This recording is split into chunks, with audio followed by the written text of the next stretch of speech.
Welcome to Rosie the Reviewer. We're your hosts. I'm Sam, And I'm Marcia. and we like World War II media, and we want to talk about it. Welcome back to Rosie the Reviewer. This week we're talking about the film Another Mother's Son, which came out in 2017. It was directed by Christopher Manal and written by Jenny LeCote. It is the true story of resistance member Louisa Gould, who sheltered an escaped Russian POW on the German-occupied Channel Islands during World War II. And the scriptwriter is actually Gould's great niece, so that's kind of a fun little family connection there. The title comes from what Louisa Gould supposedly said about the dangers of harboring Russian fugitives. Louisa, who had two enlisted sons of her own, one of whom had died aboard a cruiser in 1941, said, "I have to do something for another mother's son." This movie is available on YouTube or Amazon Prime in the UK. And today we have a special guest. It's a movie about a woman doing her best for another mother's son, and it's also Mother's Day in Canada and the United States. So we have my mom, Rhonda, on the pod. Welcome, Mom.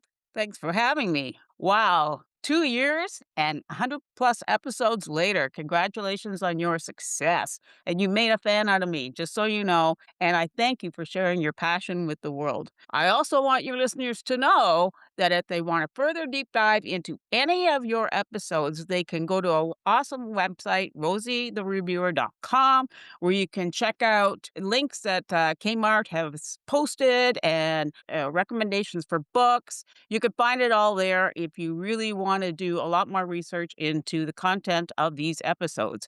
I also want to remind you that on that website, they have a link to where you can buy some really groovy, wonderful Rosie wear.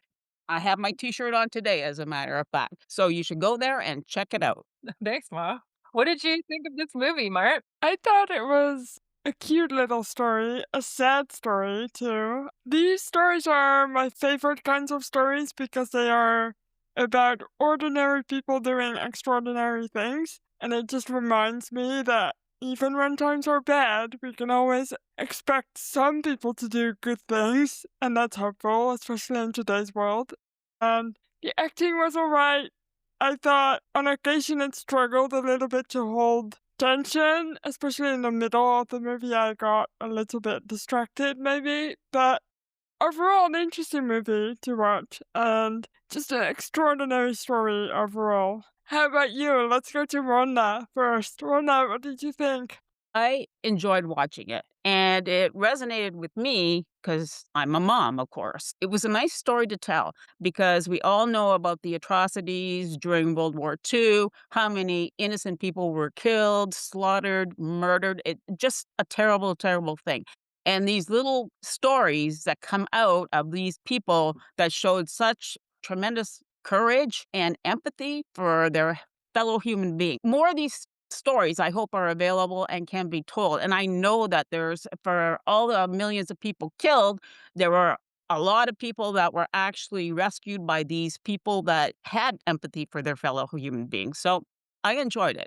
I will say I also enjoyed it, but I found that they relied really heavily on, "Oh no, the Nazis are here again," as like the only way to, I guess, generate tension in the movie. And I thought the main relationship between Louisa and this guy who's living in her house, this stranger who comes from a completely different culture, like who doesn't even speak English at first, I thought their relationship, they could have gone into a lot more depth with it. There were a few things that happened in the movie that are just never followed up on again. And I would have loved to see, they're living in a house together. I'm sure sometimes it was difficult because we see little moments between them, but I think I would have liked just delving more into their relationship because that can also be a source of tension and conflict rather than constantly being like, all right, something hasn't happened in a while. Let's have another close call with the Nazis. That's true. I suppose there's one really tense moment between them when religion comes up and God comes up, but it's kind of out of the blue. And it would have been nice maybe if they built on that tension before and have that be the catalyst for a big blowout between them. But it just, I agree with you, I think. Maybe that's also what I struggled with when I said they struggled to hold the tension. Maybe it's just because there's not enough tension between the evil Germans and nothing else. It did seem like there were a few spots where they kind of shortchanged the story, and it was just like they kinda left us hanging, and we wanted maybe a little bit more about it, so I agree there. I was giving it some thought about the fact that the scriptwriter is Gould's great niece. So obviously, because if the script is written by someone in your family, then of course they are incentivized to present you in a certain way. And I don't know if maybe she reduced the amount of conflict between them, or maybe some elements of the story were a little bit changed, or maybe even just, if you love someone, you want to present them in the best light possible. I just thought it was really interesting thinking about the things that happened in the movie and then remembering that, like, oh, yeah, like her family member wrote this. Yes, I agree. Should I delve into some of the details about what happened on the Channel Islands? Because the movie begins in 1942, but a lot of the really scary stuff happens before then. So should I update all of you about what happened on the Channel Islands? Let's do it.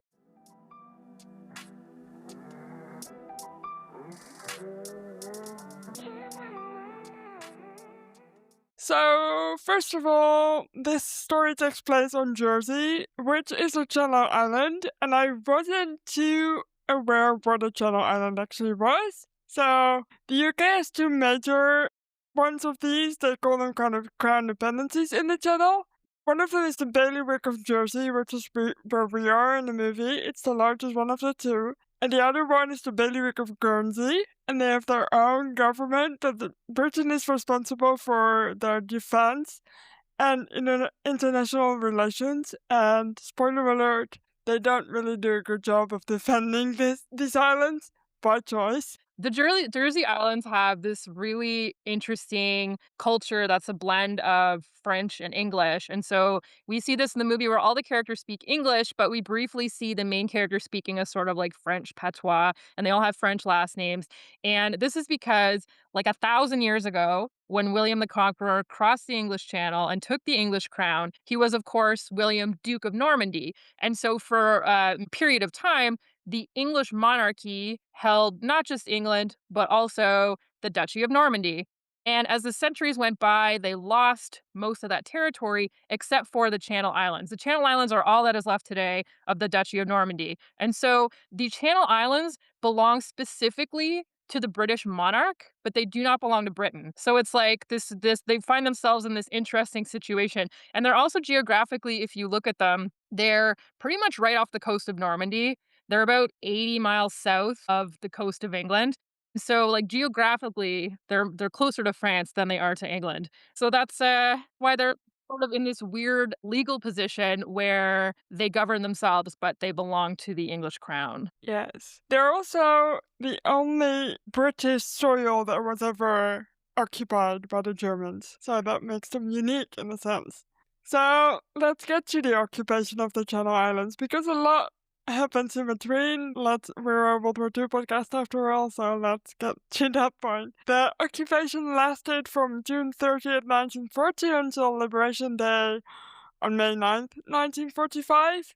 And there was no conscription for any of the islands, though some of the people who lived there traveled to the UK to volunteer and join their armies. And after the defeat in the Battle of France, which lasted from May 10 to June 25 of 1940, the British decided not to defend the Channel Islands if they were attacked, as they were deemed of little strategic importance to them, and they notably did not tell the Germans that they weren't gonna defend these islands. So, when the Germans came upon them, they machine gunned Jersey, and that was on June 28th, and they killed 10 people, and they then occupied the island on July 1st. And Guernsey, actually, the island of Guernsey, they occupied the day before, and they also killed a bunch of people there. Even though Britain had by then demilitarized the island, so there were no military personnel on the islands anymore, or they were stood down.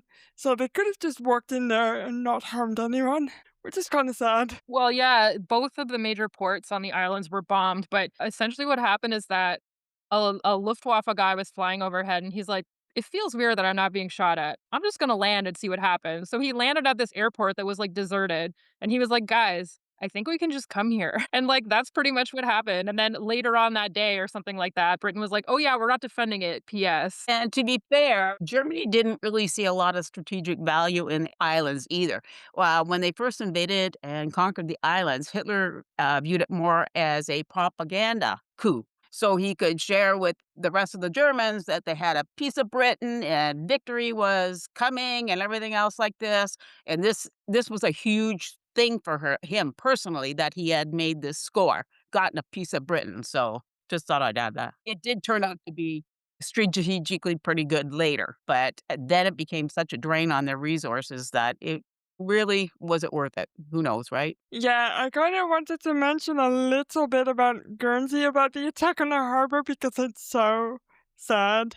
The Germans saw trucks and they thought they were convoy trucks, and they ended up being tomato trucks, and they bombed them and they killed 22 people. So, not a fun time. So, and that's what happens during the initial occupation, but the movie kind of skips all that, and we're 2 years into the occupation by the time it starts. Speaking of, should we start? Should we get into the movie? Do it. Let's get into the movie.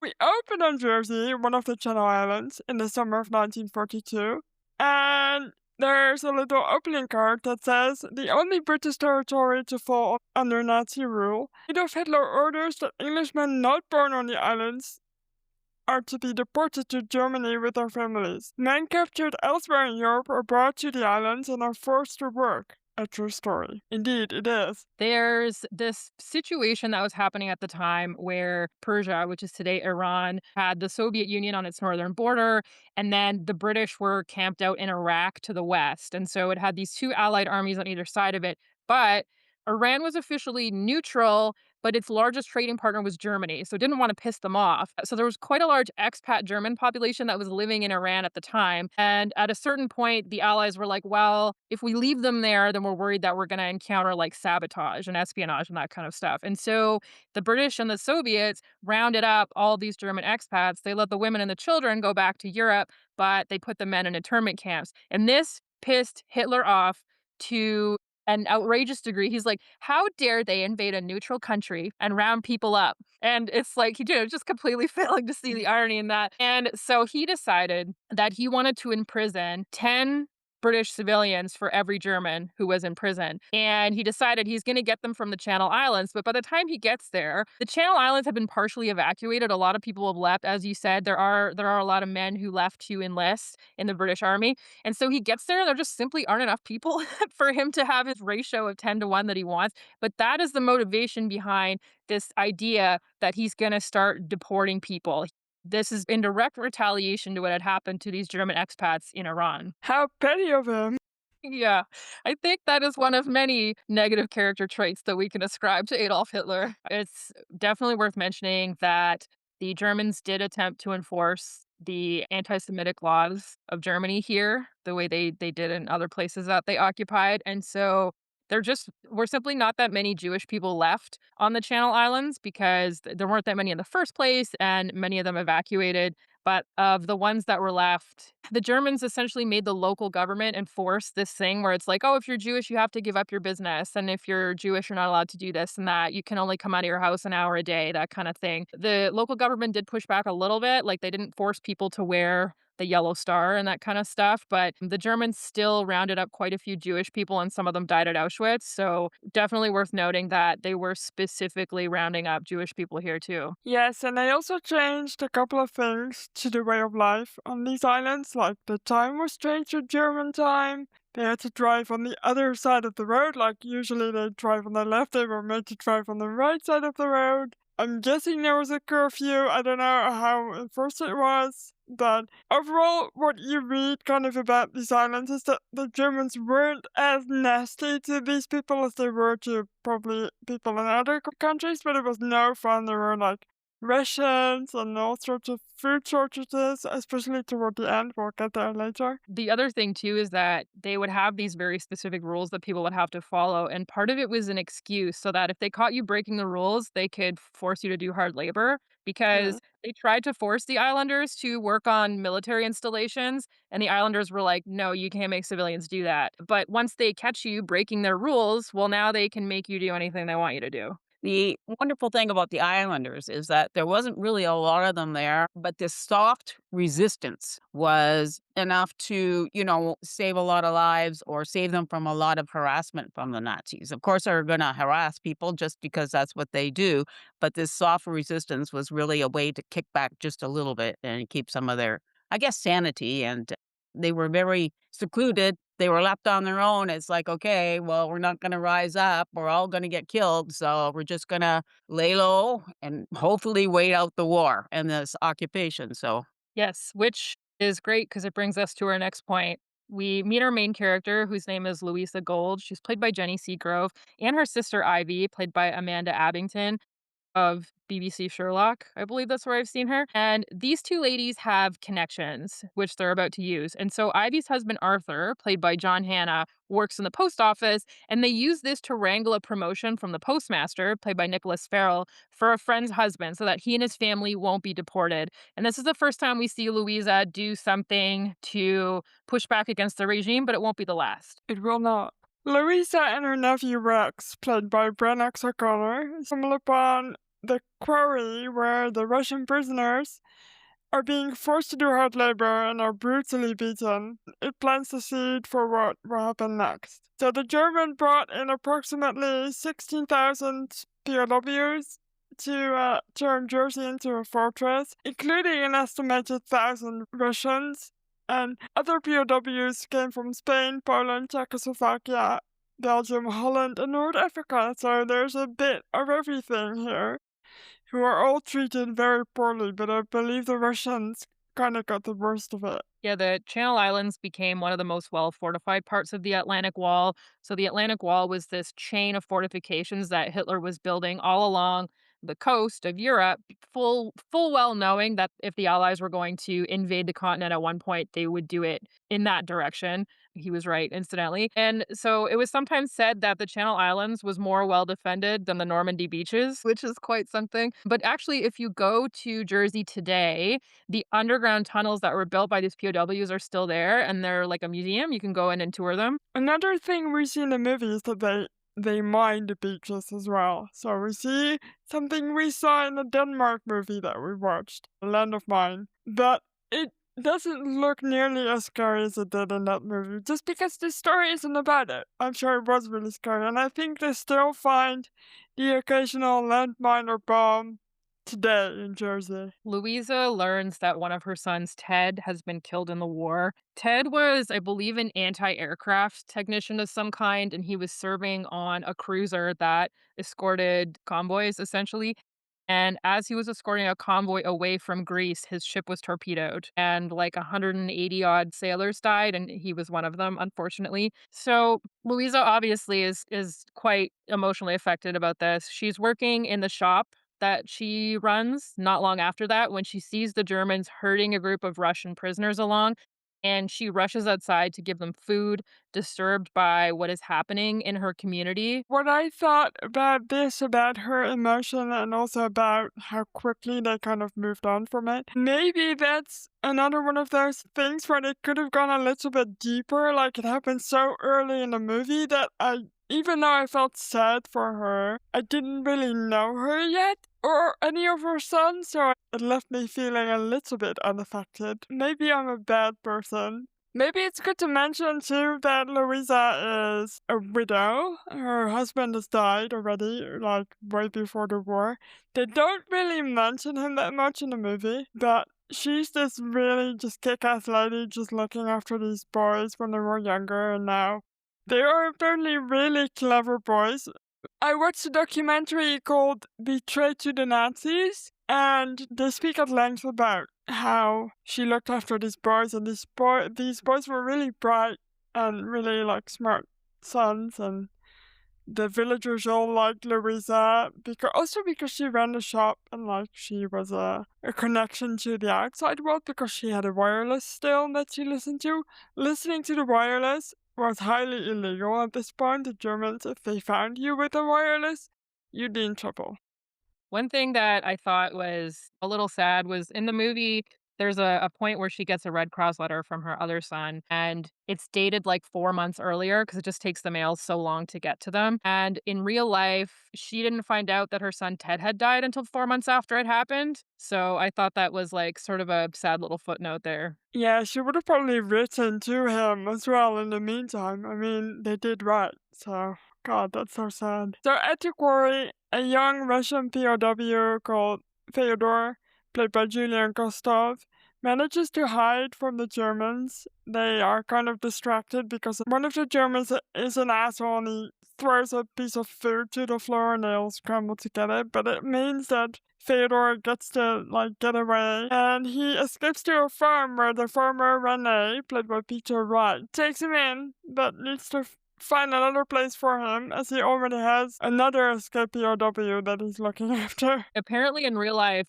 Fyodor had tried to escape twice before and he kept getting caught. So this time, the other prisoners helped him by staging a distraction so he could get away. Yeah, in the movie they make it seem like it's accidental, but apparently it was not accidental that he got away. We also need to shout out this farmer, Renee, because apparently when Fyodor escaped in real life, he stayed with Renee for 3 months. And Renee had 4 kids, and he knew the risk that he was taking by harboring this guy, but he was like I have to, because I'm trying to be a good person and set an example for my children.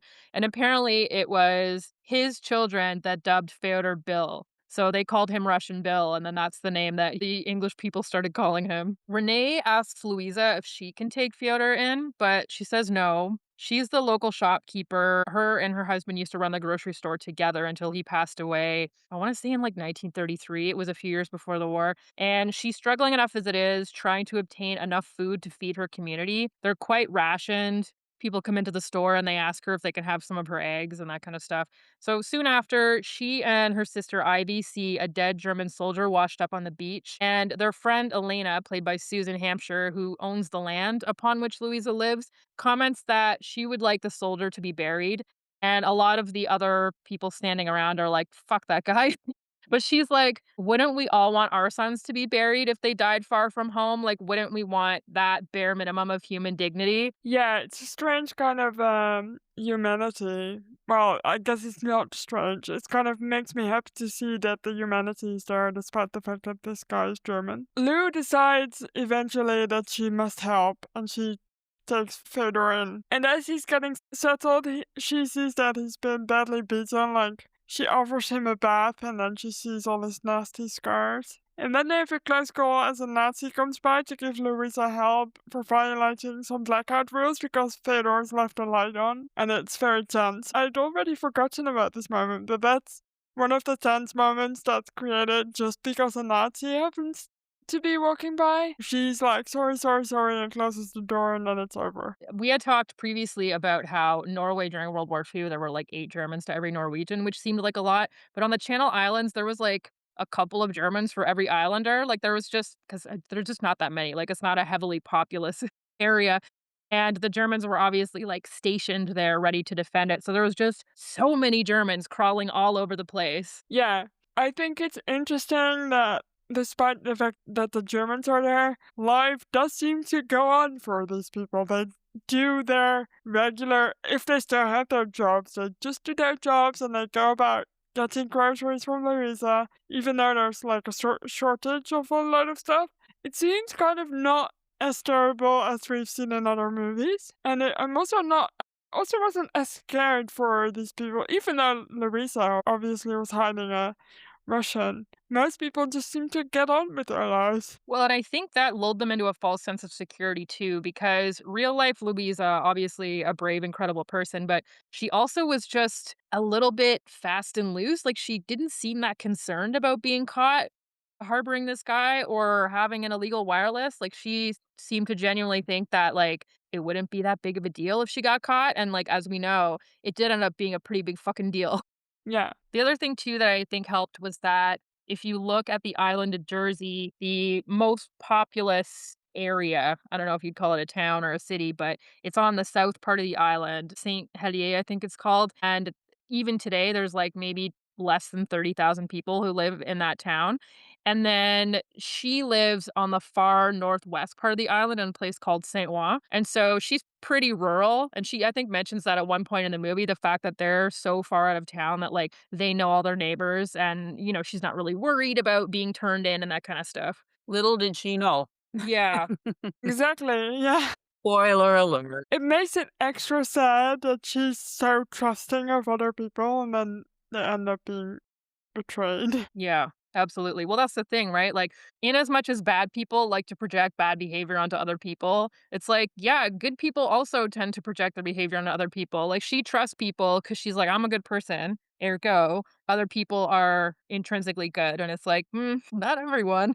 Nope.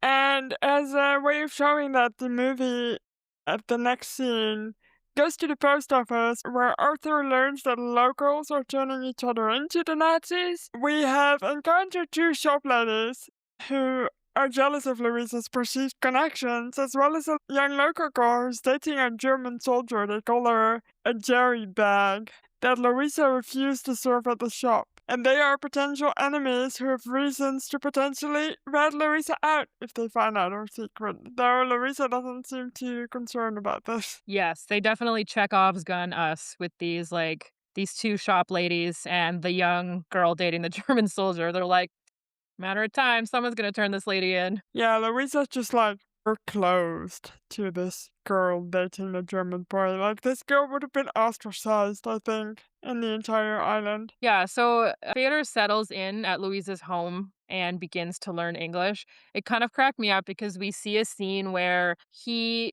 introduces himself and she simply cannot pronounce his name. And she's like, well, I'll just call you Bill. And then pretty soon after that, we see her teaching him English. And I'm like, girl, like maybe you can learn a little bit of Russian starting with, I don't know, his name. Around this point in the movie, too, I found it disconcerting that he was this rough-looking Russian dude, and she saw him in the bathtub with his beat-up back and everything else like that, and then in the next scene, I almost didn't realize it was the same character because here he was clean-shaven, his English was actually pretty good, it's like so obviously some time had elapsed, but it was just like it went from him being scruffy and then the next scene, he's this wonderful looking young man, all scrubbed up, looking good, handsome and everything. And I'm going, that's a bit disconcerting. That's true too, because like if they had showed us him getting to have a shave and come back to resembling some form of human being that he clearly didn't feel like when he was being, dehumanized by the Germans and like then we would have understood a bit more about his internal life, I think, because that's another thing. Like we don't really see much of his emotional journey beyond the certain situation with him and Louisa. So yeah, no, I definitely agree. I thought it was weird when it was like, yeah, he speaks like 2 words of English and all of a sudden he's like, "I went to art school in Moscow." I'm Exactly. like, "That's a pretty advanced sentence, sir." Exactly. Exactly. Yeah. Then he meets Louisa's family by accident. Her brother-in-law Arthur and her nephew Rex come over and they see Theodore and they're like, "Who's this guy?" And she's like, "No, he's my Russian POW friend." And Arthur is understandably very alarmed about the presence of Theodore at her house because he obviously knows firsthand that people are turning each other in all over the place. Yeah, Louisa's just so, like, cavalier about the whole thing. She's just like, da da da da da, he's just my Russian friend. Yeah. We move forward a bit to 1943, and this is when Louisa and Fedor argue about God, because Fedor cannot believe there is a God when all of this bad stuff is going on. He's like, if there was a God, why are all my friends dead? Which is a fair question, I would say. That's when Louisa decides he needs to get out of the house, and they go on a bike ride, and they have a close call with a at a German checkpoint. And this is another thing, maybe it's the same, basically the same argument you just made. Because we don't get to see him grow at all in any way, in any sort of direction, all his emotional beats are really like sudden and kind of out of the blue, like he's suddenly very panicked at this checkpoint, which is fair because there's a bunch of Germans, but I kind of wish they'd built that up a little bit. And I also don't understand why the hell Louisa were taken out on a bike ride, to be honest with you. This is also the scene where Louisa's glasses get broken and she picks him up and the arm is missing. And this, spoiler alert, will be something that, you'll see this at the end of the movie, how this adds a certain amount of poignancy, I guess, and connection there and stuff like that. So I just thought I'd point that out. Yeah, yeah, tie a little ribbon around that. Yeah. Yeah, and after this close call with the Germans at the checkpoint, where they just managed to turn around and get away, they decide that Fedor needs papers, and the passport maker is suspicious and extorts Louise's brother Harold, played by Ronan Keating, of all people. And now there's another potential enemy in the midst. Like, they just kind of make it so you don't know who's gonna betray them, but you just know that it's gonna happen at some point. Yeah. So in real life, Fyodor actually got his identity paper from a local insurance salesman named Bob Le, and I wanted to mention Bob because he just hilarious to me. He runs the insurance company by himself. Like he's the only insurance agent and he's 19 and he visits Louisa because she has a minor insurance claim. She like burned a rug or something.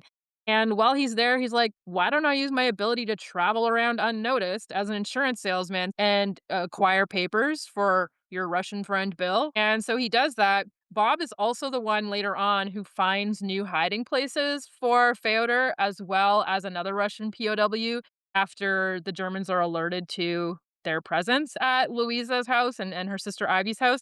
And Bob also goes on to help Fyodor sell his art while he's in hiding so that he can make some money. Like, this guy's so kick ass. So Bob is in this little documentary that I mentioned earlier, and he's a delightful man. He became obviously a historian on the island, so he tells you mostly what happened in real life, and he's just a delightful old man at this point. He seems great. And actually, a thing that I did enjoy when I was reading about how Fyodor liked to draw, which we do see in the movie, he's constantly doing portraits and stuff of people, is that apparently he was very good at replicating photographs. And I was like, I know another artist who's good at that. I wonder who you mean. I don't know. It's me. Louisa catches Fyodor and her young shop assistant Annie, played by Izzy Michael Small, kissing, and she once again decides that Fyodor needs to get some fresh air and takes him into town. And Fyodor hates every single moment of this, understandably. There's just Germans fucking everywhere. And they have a brush against a Nazi that frightens him so badly that he wets himself, which is like pretty understandable if you think about where he came from and what's going to happen to him if he gets caught. They go into a bookstore together and a Nazi follows them in. And they have a sort of weird interaction because Fyodor's pretending to be French, but he doesn't really speak any French. And he's trying not to talk too much because he obviously has a Russian accent. And this Nazi follows them out of the store and is like flagging them down. And when he finally catches up with them, he's like, oh, you forgot your pocketbook. And it's like, okay. So he's really freaked out, understandably. And meanwhile, Louisa and Ivy also find shop assistant Annie another job to break things off between her and Fyodor, and he's pissed about that, and then it's just simply never addressed again. It's so weird because in this scene, this is actually where you get to see Bill being a normal young man. He's a horny young man. He's looking for maybe a relationship with somebody and he gets so frightened that he pees his pants. So he's actually got some character finally in this film. We're going, there he is right there. He's just a normal guy looking for a little bit of nookie, maybe some romance and it's too bad that they didn't take that a little bit further because he then lapses into his normal, boring self again after that. And I thought, honestly, that they were being chased because he picked up a book, wasn't it, about that Russian painter? Yeah, Kandinsky. So I thought that's why they were chasing him out of the store. So that's kind of where I was led down the path there by my nose, I guess. So. Yeah, also, why would you buy a Russian book if you were harboring a Russian POW? Yeah, that's what I thought I got. This is really strange that they're just like you said, they just seem to be very laissez-faire about the whole thing. There's a Nazi in the shop and I'm getting a book about a Russian painter. Like how many people would be doing that in occupied, with a whole bunch of Russian POWs on the island? Like that just seems really strange. Well, and also they're trying to pass him off as Louisa's French cousin from the continent. And it's like everyone in this town speaks French. Up until 100 years ago, the majority of islanders barely, like, they didn't speak English routinely. Like, people spoke French. And obviously, the weight of that has shifted. And now the majority of islanders would speak English as a first language. But at the time, it's like everyone who fucking lives on that island speaks French. If anyone speaks to him, they're going to realize that he's not French. No, I feel like the islanders at this point And that kind of brings me, I'm just going to go on to the next note because Fedor is becoming increasingly ingrained in Louisa's life.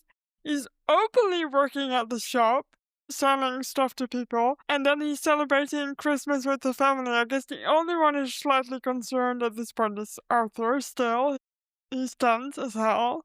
I mean, understandably. And they're like singing songs and playing piano, and then they ask Fedor to sing a Russian song, which he does loudly and proudly. And because of that, some Nazis overhear and they ring the doorbell, and then thank God Harold, who's a teacher, sings this song and kind of covers it up for them. But Fedor's obviously freaked out by this. He goes into the chicken coop where they tell him to hide. And then afterwards he tries to leave because he's obviously putting them in danger. Yeah. Harold sings a song in Russian, and then he comes in and he's like, "It was me singing the whole time." And the Nazi's like, "Okay, seems valid. Yeah. I don't know why you'd be singing a Russian song, but okay." I do like that Ronan Keating tries to act. I don't know if I think he succeeds, but, at least he got to sing, right? Yeah, I was a little disappointed too because Louisa's sister Ivy, in real life, she was also harboring a Russian POW at her house, and we don't really see that in the movie. And she obviously, and we'll talk about her more later, but she ended up being like a pretty cool lady. So we just don't see her that much in the movie. And I think they give Harold more, I don't want to say more credit than he deserves, but I feel like they could have given Ivy the credit that she deserves as well. Yes, I agree. Lou and Fyodor are at church. So yeah, he's just straight up in church with them all, you know. When Elena, that's Lou's landlord, she takes Lou aside to warn her that it's becoming very dangerous to harbor Russian POWs. More and more people are turning their neighbors in. And we see the girl with the German boyfriend overhear them. And Louisa had been quite sympathetic to this girl initially. She's like, yeah, she's young. She doesn't really like understand. She just sees a handsome face kind of thing. And like this time she's like a bit snarky with her. And you're like, oh, she pissed her off. That's probably not a good idea. No, it's not. So Arthur, if you remember, he's working at the post office. He discovers that a dummy letter has been written about Louisa to the Germans, and that's when some Nazis arrive wanting to see the post office employee register for some reason. And he's made to attend that, and while he's doing that, the postmaster has actually sent the letter before Arthur can destroy it as he planned, but he does manage to warn Lou, when in actuality it wasn't Arthur at all, it was the vice principal of the Victoria College, and his name was Pat Tatum, who found the letter because it was incorrectly addressed to Victoria College instead of Victoria College House, where the German administration was based. Kind of an accident, a lucky accident, because Pat did readdress it and send it, but he created a 24-hour delay and he arranged for a messenger to warn Louisa. And apparently, another warning came from the girl with the German boyfriend who'd overheard her German boyfriend talking about Louisa and saying, look, someone needs to warn this woman because it's gonna be trouble. So this last rumor has never been verified, but it's Bob Lesser who was talking about this in the documentary. So I hope that it's true. It's likely that it maybe happened, and I'd like that for this girl who was dating the German boy. Yeah, for sure. And it like obviously Louisa, believed in her. So it would be nice if that were true. I agree. So they move Fyodor to a safe house and they pack up all of his stuff. They're trying to get rid of all evidence that he was in the house, so they're burning papers, but it's too late. The Nazis search Louisa's house and they discover a Russian English dictionary along with Christmas gift tags written in Russian, and she ends up being arrested along with Elena and her friend Nicole, played by Félicité Dujour, and Harold. Yeah, in real life they weren't all arrested at the same time, but along with the dictionary they also found Louisa's wireless, which was, as we said, highly illegal, and that's actually the charge that she was sentenced on, is illegally listening to wireless. So it's not even that she was charged for harboring Bill. They just To put be it on the wireless. fair, they don't touch on this very much in the movie. She kept it, her radio against, they were supposed to turn it in or get it confiscated and stuff like that. She often had neighbors over to her house to listen to the news because that's the only way they had contact with the outside world. And that is definitely a no-no on the occupied islands. And that is one of the major reasons also that she got arrested because she was, letting all her neighbors in on the news and what's happening with the war because that's the only way they knew how to keep contact. So, Yeah, she did also get charged with harboring Bill, yes. but the other ones only got charged with the radio thing. I thought she only got the main charge was the wireless, but maybe I was wrong. I mean, Yeah, it's wouldn't be the something first time. they call it, like it's like violating the peace of something or other. Yeah, Yeah, yeah, yeah. That yeah. makes sense. Um, and actually, one of Luisa's friends, who regularly came to listen to the radio, ended up receiving a lenient sentence because Louisa insisted to the Germans that she always arrived too late to hear anything. She's like, "Well, you shouldn't charge her because even though she tried to come, she never actually heard anything because that bitch is tardy." So so this lady was like literally like, "Yeah, Louisa helped me out." So she didn't get shipped to the continent. And another friend managed to escape the Germans as the prisoners were moving through France. They were being kept in this prison and an Allied bomb hit it. And this lady saw her opportunity and she booked it on out of there. And because she spoke French, she was able to blend in with the population. And then the Americans came through and liberated the town like a week or 2 weeks later or something like that. Yep. So not all of her friends that were arrested are in the movie. They like conflated a couple of them, which makes sense because you can only tell so many stories at once. But there were quite a few other people that we don't see that were involved, and that also helped keep Bill safe. So Yeah. Lou is interrogated and put on trial. The prisoners, as they are put in a cell, they can hear the masses of planes flying overhead that indicate a D-Day is happening, but the Allies intend to liberate France first before they turn their attention onto the Channel Islands, which, is just another blow to these islanders, I guess. And Lou and the other conspirators are sentenced to prison, with sentences to be served in Germany, so on the mainland. Fedor is devastated when he learns what has actually happened, but he's safe, so at least he gets saved. I do also wonder if part of the reason why they got the book thrown at them, so to speak, was because throughout their quote unquote trial, they could hear the fighting happening in Normandy. That's how close to the mainland they were. So, because you can see France from the island, like it's quite close. So they could literally, like, as the trial's going on, they can hear the fighting happening in Normandy. And I wonder if that's part of the reason why the Germans were like, fuck these people in particular.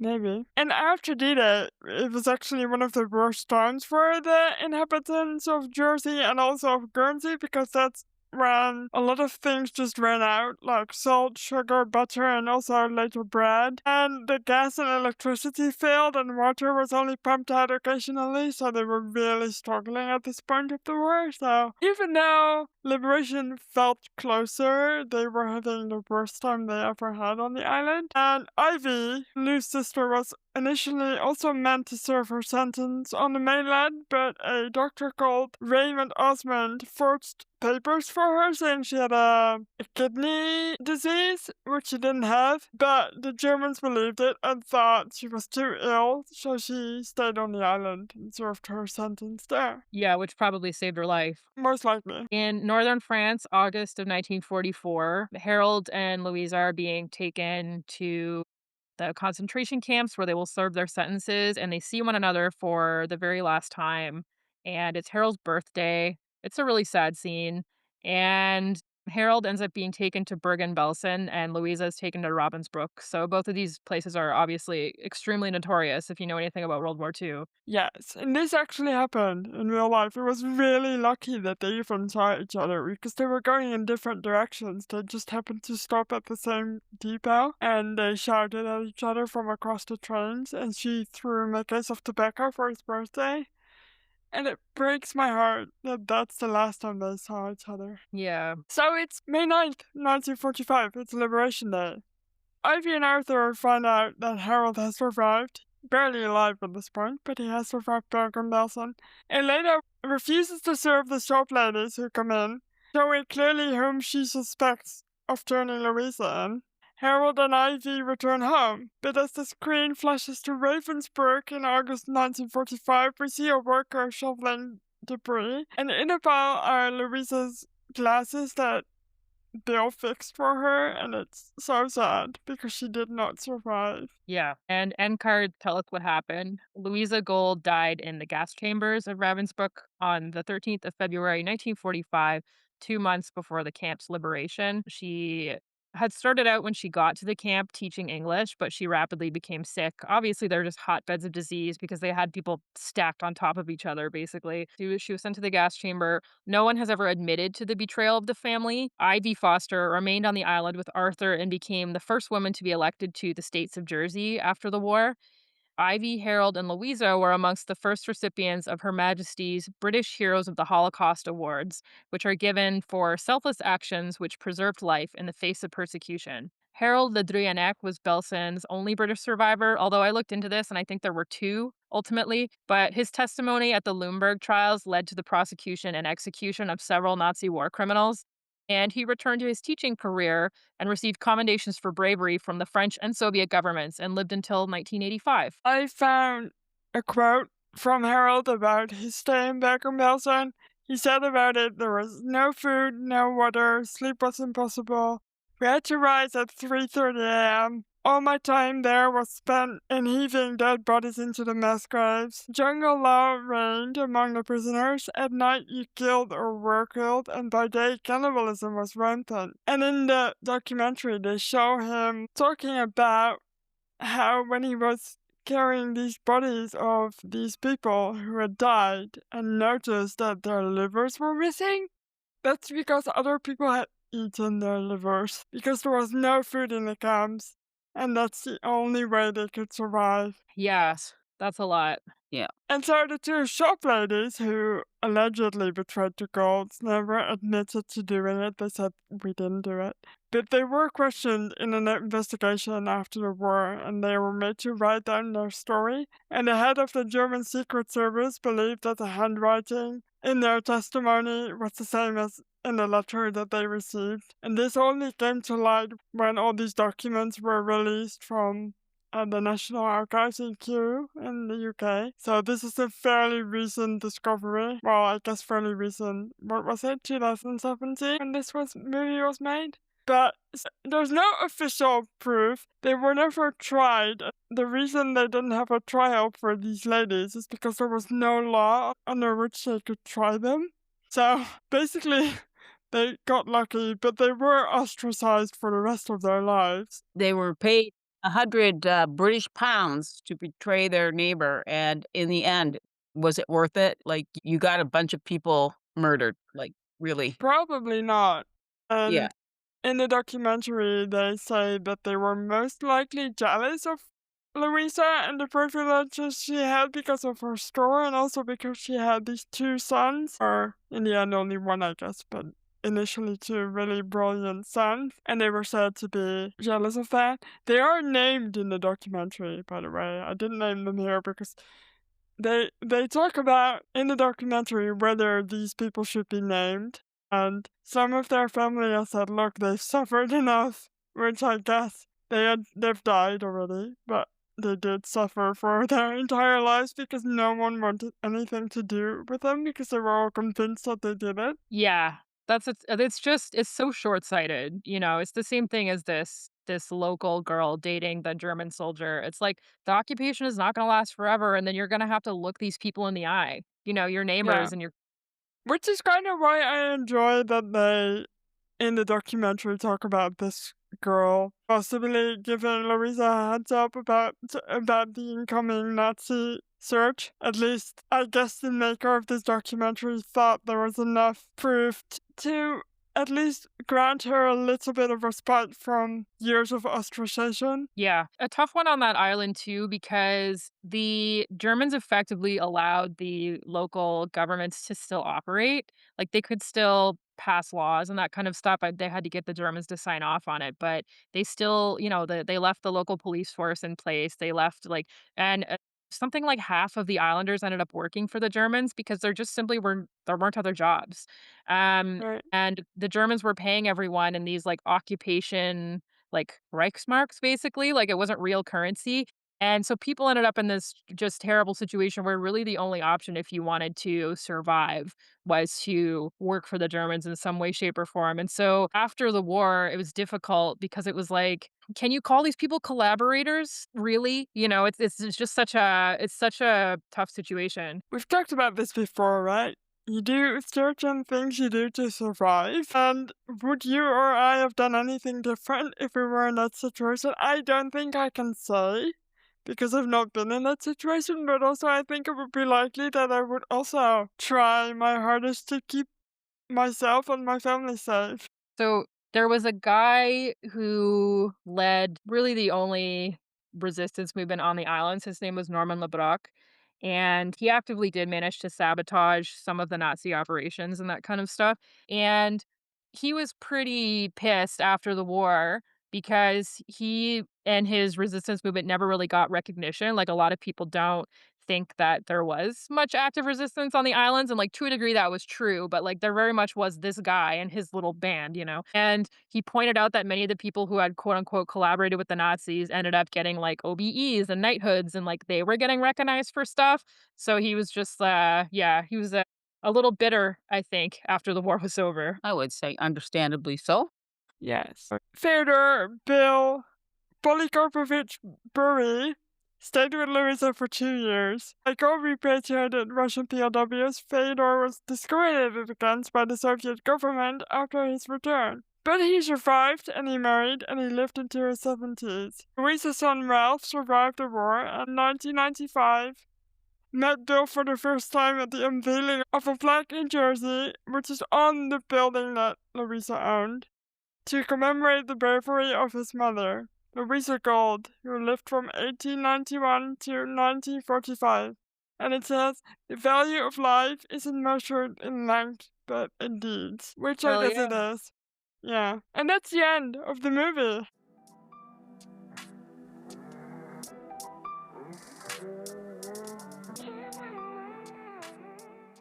What kind of cracked me up a little bit is that obviously it's terrible that Fyodor was discriminated against by the Soviet government. And this is a common story of Russian POWs who went home. They just were never really trusted again. He ended up being under surveillance by the KGB for like 20 years after the war was over. But before he left the Channel Islands, the British government very much did ask him if he wanted to be a spy. And he said no, but that was a very Say, Bill, do you want to spy on the Russians? and so he went home and he had said no, but obviously the Soviet government was suspicious. So in the documentary, we see him coming back to the island to watch this plaque unveiling. And he still spoke English. I was pretty, amused at this. Yeah, I also read that apparently him and Bob Le Sueur kept in touch after the war, and they met a couple times in 1992 after the collapse of the Iron Curtain, when you could travel more. Bob actually went to Siberia to visit Fyodor and his wife, and then they met I think one other time after that in like 1995 or something like that. But apparently, like, yeah, they kept in touch and they were just good friends over the years, and I was like, oh, that makes my heart happy. Yeah, exactly. Yes, mine too. We have to rate this movie, but before we do, I would like to remind you that you can follow us wherever you get your podcasts. You can send this episode to a friend if you like your mother. I mean, I guess, I don't know, maybe that's a weird thing to say, but it is a Mother's Day episode, so send this one to your mother, actually. Well, thank you as a mother. This was really great for me to be here, by the way. So thank you for having me. We won't let you go just yet, Rhonda. We do have to have you rate this movie. What are we I gonna know rate that. it out So, of? What are we gonna rate it out of? toss tobacco tins. Sure. All right. Mart, how many tossed tobacco tins would you rate this movie? I appreciate that you've turned this into a tongue twister for especially me. Oh, she loves when we do this, by the way. She's like, great. Alliteration, my favorite. I would rate this movie, I don't know, 6.9 tobacco tins out of 10. Can I just say, I love that we're on a trend lately where you're rating everything in decimal points. It's great. I don't know why. I don't want to rate it as a 7, so it's getting a 6.9. I really appreciate that the story was told. I think it was told fairly accurately, which I appreciate, but I just thought, as far as movie making goes, it could have been slightly better, and the acting from some people could be slightly better, but I think it's mostly in the pacing and the tension that was lacking for me. But, it got me interested in doing research about these people, and these are my favorite kinds of stories, so that's why I think it's still a good watch, and I think more people should watch it. How about you, Rhonda? Go on. I will give it a 7 tossed tobacco tins out of 10. I had problem with that too. You tripped yourself up. I did. I enjoyed watching the movie. I liked it that it was relatively short, by the way, because I'm not much of a movie person, and anything over 2 hours, I get fidgety, like really fidgety. But it could have been a little bit longer because I do believe they needed to flesh it out just a little bit more with some of the storylines. But by and all, I like the humanity and empathy that was displayed, and it's so nice to see that in the midst of all this chaos that there's something out there that's, gives you kind of hope for humanity, I guess. So it was enjoyable. What about you, Sam? I'm gonna rate it. You know what? I'll also rate it 6.9 tossed tobacco tins out of 10. And by the way, 69. Nice.